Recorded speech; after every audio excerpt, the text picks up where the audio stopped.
पैरों के निशान पड़ने वाला यक्षिणी पुत्र।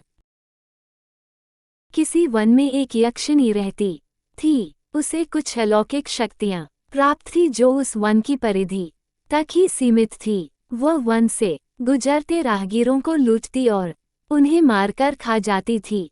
एक दिन उस वन से एक खूबसूरत नौजवान गुजर रहा था। यक्षिणी ने उसे भी पकड़ लिया, मगर उसे अपना भोजन नहीं बनाया बल्कि उसने उससे शादी रचाई। वो उसे जंजीरों से बांधकर रखती क्योंकि उसे भय था कि वह भाग जाएगा।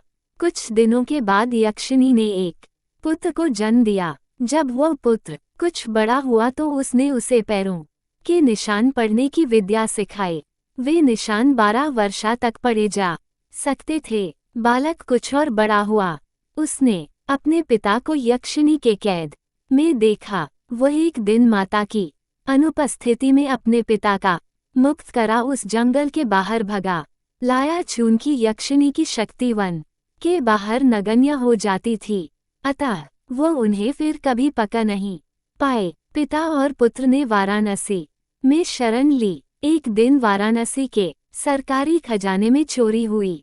राजा ने तब ये घोषणा करवाई कि जो कोई भी जनता की उस संपत्ति को ढूंढने में सहायता करोगा उसे यथोचित पारितोषिक दिया जाएगा। यक्षिणी पुत्र ने तब तत्काल ही चोरों के पद चिन्हों को पढ़ता राजा और जनता को उस स्थान पर ले गया जहां खजाना छुपाया गया था। विस्मित हो सभी ने बालक की भूरी भूरी प्रशंसा की। राजा ने तब बालक से चोरों का नाम पता पूछा। बालक ने कहा कि चोरों का नाम बताना उचित नहीं होगा, किंतु जब राजा ने हठ किया तो उसने चोरों का नाम बता दिया। चोर और कोई नहीं थे बल्कि राजा और उनके पुरोहित थे। लोगों को तब राजा और पुरोहित पर बहुत गुस्सा आया। उन्होंने उन दोनों चोरों को पीट पीट कर मार डाला और उस बालक को अपना नया राजा बना दिया।